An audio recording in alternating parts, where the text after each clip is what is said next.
Let's take a look at the 4 main Amazon business models that people use when they're selling on Amazon. They are retail arbitrage, online arbitrage, wholesale, and private label. A few of these, or maybe even all of these, may already sound familiar to you. So quickly, let's talk about what the 4 Amazon business models are and what they mean. So there are 4 main business models that people use when they're selling on Amazon. One is retail arbitrage, which means they're buying products locally and selling them on Amazon. 2, online arbitrage, which means they're buying products online and then reselling them on Amazon. 3 is wholesale, which means they're buying direct from a manufacturer. And 4, private label, which means they're having products made and then making a brand for themselves. Now, those are quick explanations, but don't worry, I'm going to get into a lot more detail about them in just a few minutes. Before that, there is one other business model called drop shipping, but we actually don't recommend that business model at all. So I'm just going to throw it out there so that you don't go, well, what about this thing called drop shipping? I just want to let you know that yes, it is a business model, but I definitely do not recommend it. Now let's get into more of the details about each of these 4 business models. First, we have retail arbitrage. Retail arbitrage is the number one way that we recommend new sellers get started on Amazon. So if you're here and you're watching this course, this is what we recommend for you right off the bat. Now, even if you eventually want to sell using one of the other business models, I still recommend getting started with retail arbitrage. Again, this is where you are buying products locally and then reselling them on Amazon. So items can be sourced from places on clearance, like Walgreens and CVS, how they have those cool clearance sections. Those are my favorite. It can also be sourced from places like discount stores. You may know some discount stores like Grocery Outlet, Big Lots, Aldi's, or many other discount stores that may be available. You could also buy from regular stores at regular price and replenish those items. That means that you can sell them over and over again. So let's take a look at some of the pros of retail arbitrage. There are lots of potential places that you can source inventory, especially if you live in a big area or have close access to many different towns. With retail arbitrage, there's a very low cost of entry. You have no minimum orders to deal with.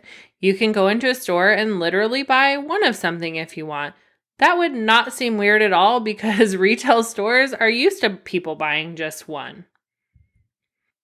When you do retail arbitrage, you get to actually see the products that you're looking to sell, and that really helps you to evaluate the product, which means that you ultimately have less risk involved because you get to see the packaging, you get to make sure that it's a match to the item on Amazon, and just touching the item really helps you to decide if it's good to sell or not. We're going to get all into how to evaluate your products, but this is just one of the things I wanted to mention as a pro for retail arbitrage. With retail arbitrage, you often can find mid to high profit margins. This is very important when you're first getting started because a lot of us start with less money. So we want to have high returns so that we can grow that money. Retail arbitrage is also fast and easy to get started.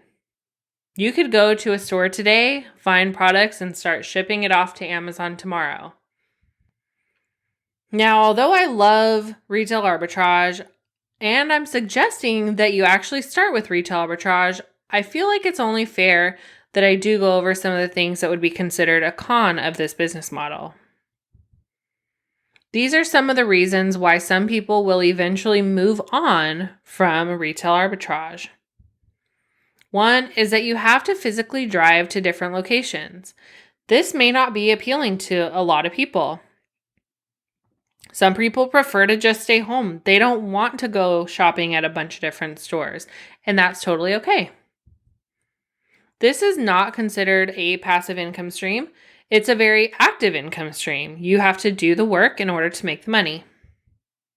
Depending on your location, it could actually be hard to source a lot of inventory if you don't have stores available that you can buy from. There does tend to be an income cap on retail arbitrage. It's hard to give an exact number, but we find that at around $100,000 a year in profit, people start looking at other business models because it's hard to spend more money and to make more money without getting more hours in the day. Even with these cons, I still suggest starting here, and a lot of this course is going to be focused on retail arbitrage. But like I said, if you decide it's not for you, that's totally okay, and you can start with one of the other business models as well. The next business model is called online arbitrage. As I mentioned already, online arbitrage is when you're buying products from online stores, similar to the retail stores, except you're doing it all online. Online arbitrage is actually the second way that we recommend new sellers get started. If somebody is adamant that they do not want to do retail arbitrage, then our next best bet is for them to do online arbitrage. It's very, very similar in the way it works as retail arbitrage, except you don't have to go from store to store. In some cases, we may actually recommend that people get started with online arbitrage instead of retail arbitrage. Maybe they have a lack of stores to get to. There just aren't a lot of options. I've had lots of students tell me that they can't get to a store without driving an hour. Now, that may not make that much sense. Somebody may be homebound. They may not be able to leave their house, whether it's because of a vehicle or because of a physical limitation, whatever it is. There are people who are homebound and are able to do online arbitrage very successfully. And there are also people who want to use a prep center. Maybe they don't want to touch their products at all. They just want to source them. And that's totally okay. Online arbitrage products can be sourced very similarly to retail arbitrage products. You can source from any online retailer. So all those stores that you could go to in person, you can usually find them online as well. You can look at clearance products as well as on sale products or use discount codes to bring your cost of products down. And of course, you can also source regularly priced items and replenish them. So let's look at some of the pros of online arbitrage.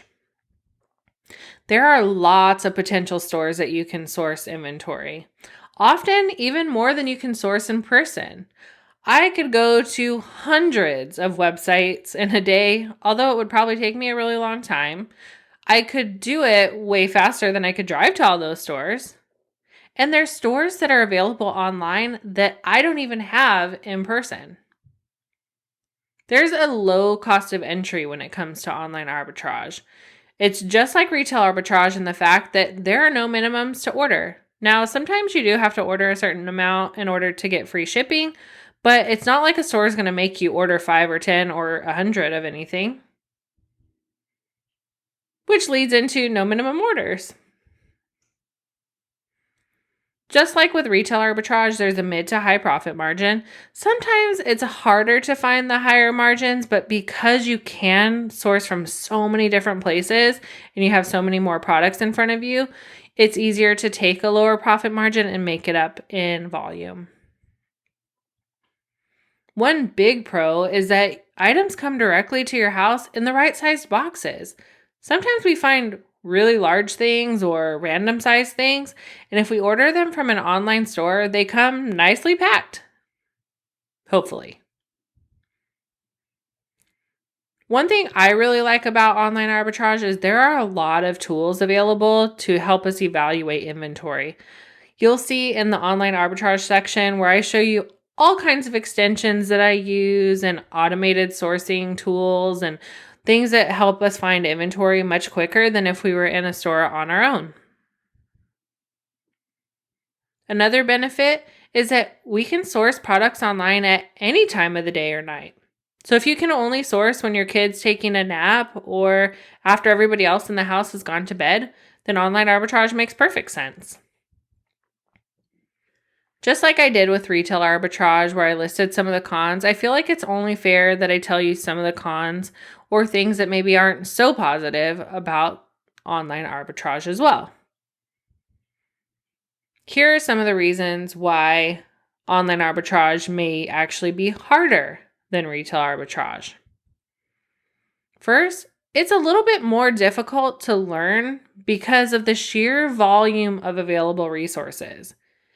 If I go to the clearance section at Walgreens, there's a very limited number of products in front of me that I'm available to check to see if I can resell them. If I go to walgreens.com, it's pretty limitless. There are a ton of things that I can look at. With that, it just makes it a little bit harder when you're first getting started because there's nothing that's limiting you. With online arbitrage, it's very easy to buy too much inventory. In store, it's easy to limit yourself because you see the products, you're touching the products, you're adding them to your cart. But when you're doing online arbitrage, it's just a click of a button, so it's very, very easy. Another thing I've noticed with online arbitrage is competition tends to increase rather quickly, especially if you're sourcing from sales. So if you focus on things that are just on sale for the week or something brand new to clearance, you may find that there's a lot more competition. Not saying that can't happen with retail arbitrage, but we do find a little bit more competition with online arbitrage. Another thing is that since you can't physically see those products, it's hard to match them up with the Amazon listings. We haven't talked a lot about that yet, and I'll get into that with evaluating your inventory. But just know that sometimes it's hard to tell if the thing that you're looking at on Walgreens.com is the same exact thing as what you're looking at on Amazon.com. Unfortunately, some stores will limit the quantities that you can purchase online. We don't run into this as much in store because they have limited amounts on their shelves. With online stores, they may have hundreds of items in stock, but that doesn't mean that you can buy them all. And the same as with limiting your products, some stores actually don't prefer selling to resellers, and they may flag your account based on the quantity that you purchase and then say they don't want to sell to you anymore. That can make it a little bit difficult. So let's talk about wholesale. Wholesale is often a natural progression for sellers who started out with retail arbitrage and online arbitrage to eventually end up adding some sort of wholesale buying. It may look a little bit different than what I talk about right now, and it could be totally different from some sellers to another, but wholesale is a very, very natural progression for online sellers. For some, this may happen really quickly, and for others, it may be years and years down the road before they decide to reach into the wholesale business model. With wholesale, items can be sourced from a brand directly. So, for example, if you wanted to sell Sweet Baby Ray's, you would go directly to their website and ask if you could sell their product. They only are going to be selling their brand of products. Or you can buy from wholesalers that carry multiple brands. An example of this would be someone like Oriental Trading Company, where they sell products from all types of different sellers and all types of different products, but they're the wholesaler who's selling them. So they're kind of like a middleman. Let's take a look at some of the pros of wholesale. Once you find a wholesale product, you can keep selling it over and over. This is a big deal because with retail arbitrage and online arbitrage, we're pretty much always looking for the next big thing or the next score. With wholesale, you can find something and then sell it over and over again. A lot of the processes with wholesale can actually be outsourced. This makes it a more passive income stream.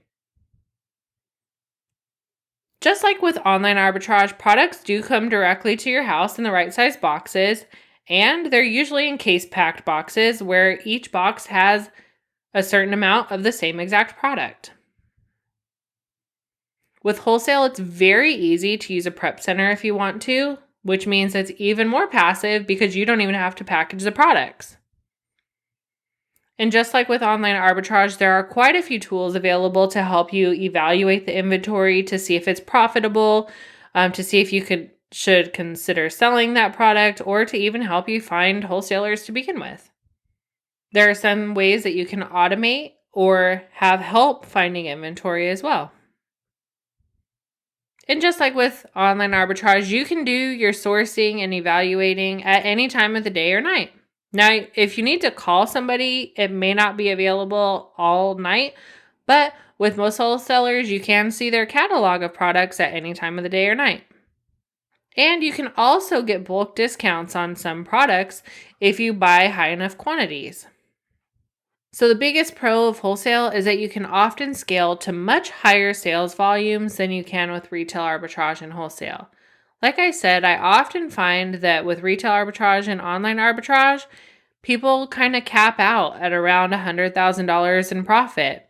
But with wholesale, we see people go up to about $1 million in sales and sometimes even more. So just like the other business models, let's take a look at some of the cons of wholesale. Now, I will say that a lot of these cons for wholesale are really just cons when you're first getting started because they have to do with money and the learning.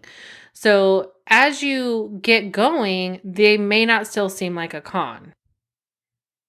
First, it can be hard to find suppliers who will allow you to sell on Amazon. People often feel like it's going to be easier to use wholesalers because they can just find a wholesaler and pick from their products. But not all wholesalers are open to having their products listed on Amazon, so you can receive a lot of no's before you get a yes. Even with buying at a discount, because wholesale is often 50% off of retail, sometimes it's only 30% off, it can still be hard to find profitable items. That's why I love clearance, but that's a different story for another time. There are also usually minimum order requirements. Sometimes they're $500 plus. So like I said, if you're just getting started, this could be overwhelming. But if you've already been selling for a while, that may not seem like such a big deal.